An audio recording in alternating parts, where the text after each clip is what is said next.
최근 미국 경제가 2분기 연속 마이너스 역성장을 기록한 반면에 고용시장은 호조를 보이고 있는 가운데 경기 침체에 대한 논쟁이 가열되고 있습니다. 온라인 개방형 백과사전인 위키피디어가 경기 침체 용어에 대한 네티즌들의 편집을 한시적으로 금지할 정도입니다. 여기에다 바이든 대통령까지 나서서 경기 침체 가능성을 일축하는 성명서를 발표했습니다. 더군다나 전 현직 재무부 장관끼리 정면 충돌하고 있어서 실로 점입 가경입니다. 이에 따라 오늘 포커스 정례톡은 미국에서 경기 침체 이슈를 놓고 벌어지고 있는 논쟁의 주요 내용, 공식적인 경기 침체 판정 전까지 주목해야 할 핵심 경기지표 3가지는 무엇인지, 경기 시나리오별 주식시장 전망과 투자 대응 전략에 대해서 살펴보도록 하겠습니다. 안녕하세요. 포커스 정례톡의 오보 박사입니다. 최근 위키피디아에서 경기 침체, 즉 리세션 페이지에 대소동이 일어났습니다. 경기 침체에 대한 정의가 무엇이냐에 대해 내가 옳으니 내가 옳으니를 두고 네티즌 사이에 갑론을박 격론이 벌어진 것입니다. 금년 들어 7개월 동안 이 페이지에 대한 수정 건수가 24회밖에 안 되었으나 최근 1주 동안에 180건 이상으로 급증하였습니다. 급기야 위키피디아는 사내 정책에 따라 이 페이지에 대한 새로운 사용자의 편집을 한시적으로 8월 17일까지 전면 금지하기에 이르렀습니다. 그러면 왜 위키피디아에서 이러한 대소동이 벌어졌을까요? 지난주 미국 상무부 경제분석국은 금년 2분기 실질 GDP 성장률을 발표했습니다. 전년 동기 대비 마이너스 0.9% 하락했습니다. 결과적으로 미국 경제는 금년 들어 연속 2분기 역성장을 기록하게 된 것입니다. 물론 확정치는 2달 뒤에 나오지만 일단 속보치로 코로나 대유행 발발 직후로 되돌아간 것입니다. 이 사실은 미리 알았는지 바이든 대통령이 통계 발표 하루 전날 직접 나섰습니다. 최근 코로나 확진을 받았던 바이든은 음성 판정을 받고 가까스로 격리에서 해제되자마자 백악관 로즈 가든에 나타났습니다. 11월 중간 선거를 앞두고 있는 바이든에게 경기 침체는 매우 민감한 사안입니다. 미리 준비된 성명서에서 그는 작년에 역사적인 경제 성장을 달성했고 올해 경제가 좀 둔화, 슬로우 다운된다고 해서 놀랄 일이 아니다 라고 말했습니다. 즉 경기 침체, 리세션이 아니므로 국민들은 안심하라는 것이죠. 이보다 앞서 파월 연준 의장도 7월 연방공개시장위원회 FOMC 기자회견에서 현재 경기 침체에 빠졌다고 생각하지 않는다라고 단호하게 말하며 경기 침체 가능성에 분명한 선을 그었습니다. 더군다나 경기 침체에 대한 전 현직 재무부 수장들의 의견이 극과 극으로 엇갈려 있습니다.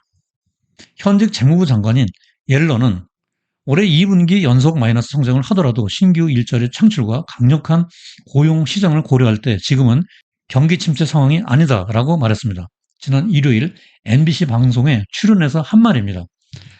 반면에 전직 재무부 장관이었던 서머스는 같은 날 CNN과의 인터뷰에서 연준의 금리 인상으로 경기 침체 가능성이 매우 높고 소비 지출 감소와 기업의 신규 투자 위축이 불가피하므로 연착륙은 어려워 보인다라고 말했습니다. 경기 침체 이슈를 놓고 전 현직 재무부 장관이 정면 충돌하는 양상입니다. 그러면 설전 공방이 아니라 경기 침체, 리세션에 대한 용어의 정의를 자세히 들여다보도록 하겠습니다. 먼저 실무적 정의로 실질 GDP 성장률이 최소한 2분기 연속으로 마이너스, 즉 역성장을 기록하면 경기 침체로 봅니다. 1974년 뉴욕타임즈가 경제학자 쉬스킨이 제시한 개념을 기사화한 이래 시장과 전문가들 사이에서 보편적으로 사용되고 있는 용어입니다. 반면에 공식적인 경기 침체는 전미경제연구소 National Bureau of Economic Research NBER의 경기순환 판정위원회가 선언을 해야 인정됩니다. NBER이 인정하는 경기 침체란 경제 전반에 걸쳐서 경제 활동이 위축되고 실질 GDP, 소득, 고용, 산업생산, 도소매 판매의 하락이 수개월 동안 지속될 때입니다. 하지만 2분기 연속 마이너스 성장이라는 단일 지표만으로는 경기 침체로 판단하지 않습니다. 그런데 문제는 MBER이 경기 침체의 시작과 끝을 실시간으로 판단하지 않기 때문에 발표가 항상 지연되고 있다는 데 있습니다. 과거의 기록을 보면 1980년 이후 5번의 경기 침체 시작을 발표하는데 평균적으로 7.3개월, 종료를 발표하는데 15.2개월이 소요되어 항상 뒷북을 쳤습니다. 통계치가 나중에 수정되는 사례가 많고 가용한 모든 데이터를 보고 신중하게 판단하려면 시간이 걸릴 수밖에 없다는 것이 MBER의 설명입니다. 그러나 월스트리트 저널은 경기 침체가 왔다 해도 시장은 몇 달간 그 사실을 모를 것이라고 늦장 발표를 꼬집으면서 경기순환판정위원회를 사후 시신을 검사하는 검시관에 비유하기까지 했습니다. 또한 위원회 구성원의 면면을 보면 노벨 경제학상을 수상했다거나 미국 경제학계를 대표하는 원로나 저명한 경제학자의 이름이 한 명도 보이지 않고 있습니다. 하지만 역사적으로 1947년 이래 실질 GDP가 연속 2분기 마이너스 성장을 기록한 경우 MBER이 경기 침체 선언을 하지 않은 경우는 한 번도 없었습니다. 여기 그래프를 보면 회색이 경기 침체 구간이고요. 빨간 점이 실질 GDP가 역성장을 했던 시기입니다. 빨간 점이 2개 이상이면 예외 없이 회색의 경기 침체 구간에 들어왔습니다. 그러나 이번에도 MBER은 우리는 GDP로만 판단하지 않는다라고 하면서 여전히 선언을 유보하고 있습니다. 하지만 과거의 예로 볼 때 금년 연속 2분기 역성장 데이터가 확정되면 경기 침체를 선언할 것으로 보입니다. 그러나 문제는 MBER의 경기 침체 발표 때까지 시차가 너무 크다는 것입니다. 그러면 우리는 어떻게 해야 할까요? MBER이 공식적인 경기 침체를 선언할지 또 언제 선언할지 불확실하지만 그 전까지 객관적인 경기 지표 데이터로 확인하는 수밖에 없습니다.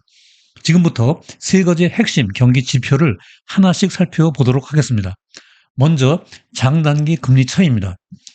여기 그래프는 1980년부터 미국 국채 10년물과 2년물 수익률의 금리 차를 보여주고 있습니다.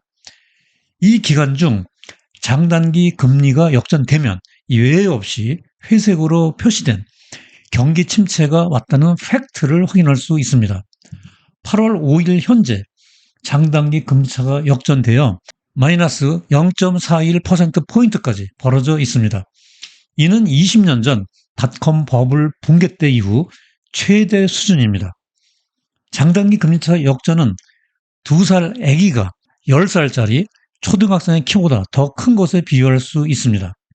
따라서 이러한 비정상적인 현상을 경기 침체의 강력한 전조 현상으로 볼 수밖에 없는 이유입니다. 하지만 장단기 금리 역전으로부터 경기 침체 시작까지 평균 10개월 정도의 시차가 있으므로 다른 데이터를 함께 살펴보아야 합니다. 두 번째로 경제협력개발기구, 즉 OECD가 매월 발표하는 경기 선행 지수를 살펴보겠습니다. 작년 5월 100.73 고점을 찍은 후 금년 6월 99.36까지 지속적으로 하락하고 있습니다.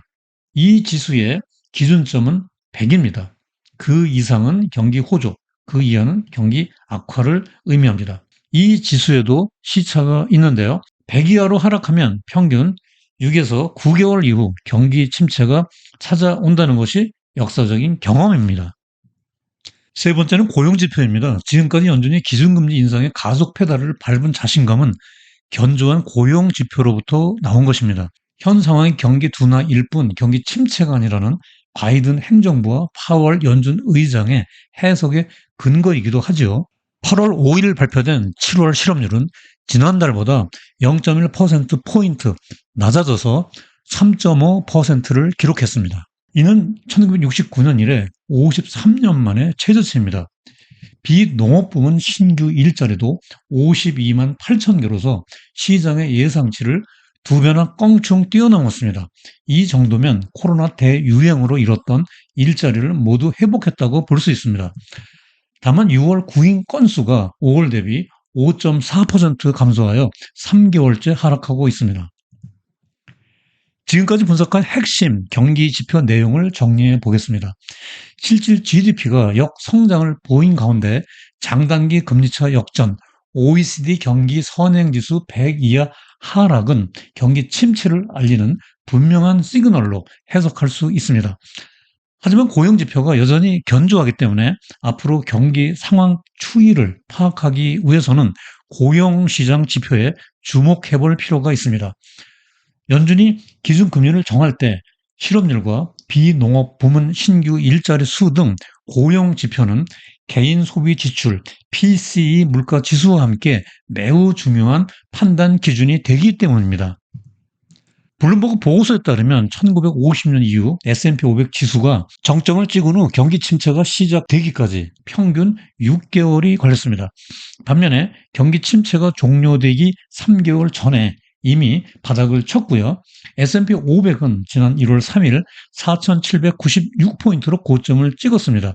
이 보고서대로 해석을 하면 7월 초에 이미 경기 침체가 시작되었다고 볼 수 있습니다.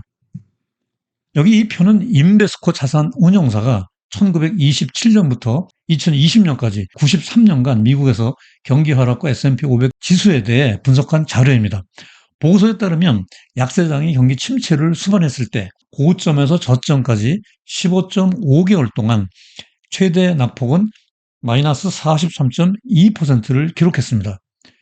경기 침체 없이 경기가 둔화되는 정도로 넘어갈 때의 약세장은 6.6개월 동안 최대 마이너스 27.4%의 낙폭을 보였습니다.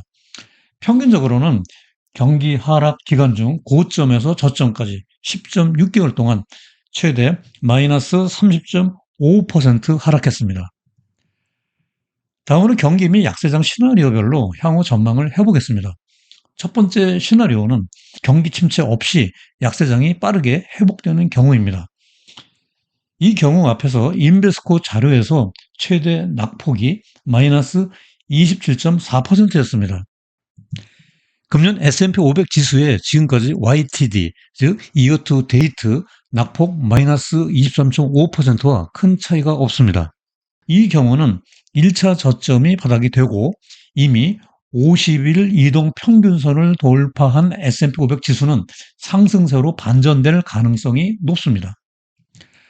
두 번째 시나리오는 경기 침체를 수반하고 약세장 회복 속도가 중간 정도인 경우입니다.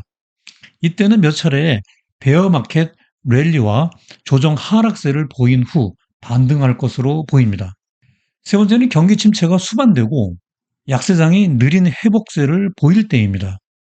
이 경우에는 2차 저점까지 다시 밀렸다가 일정 기간 동안 바닥을 다지고 마침내 중장기적 상승 추세로 전환될 것으로 보입니다. 역사적으로 보면 강세장 2.7년의 지속기간은 약세장 9.7개월에 비해서 약 300가량 길었습니다. 또한 주가가 강하게 급등하는 경우에 50%는 약세장이 반등할 때 발생했습니다.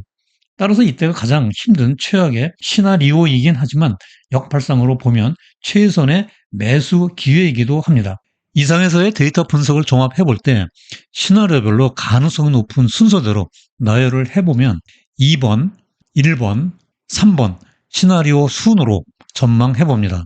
그러나 여기서 한 가지 유념해야 할 것은 과거의 데이터가 미래에 반복되지 않고 시장에는 워낙 가변적 요소가 많기 때문에 예측과 다르게 움직일 수 있다는 사실입니다. 그러므로 여기에서의 분석은 각자의 투자 판단에 참고 자료로만 활용해 주시기 바랍니다. 자, 이제 오늘 영상의 요점과 시사점을 정리해 드리는 포커스 포인트 코너입니다.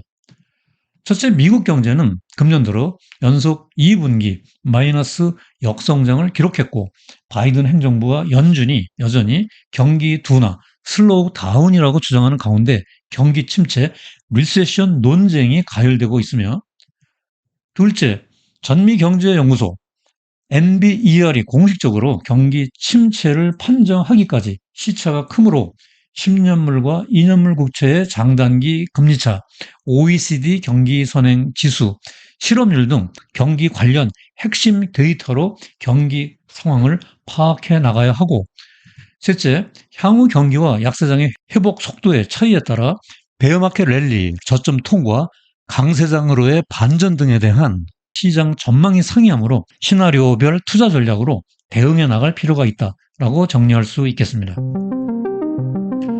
마지막으로 여기 블로그 오보의 경제나무 링크에 연결하면 오늘 영상 대본 전체 스크립트를 읽어볼 수 있으니 많이 활용해 주시기 바라고요.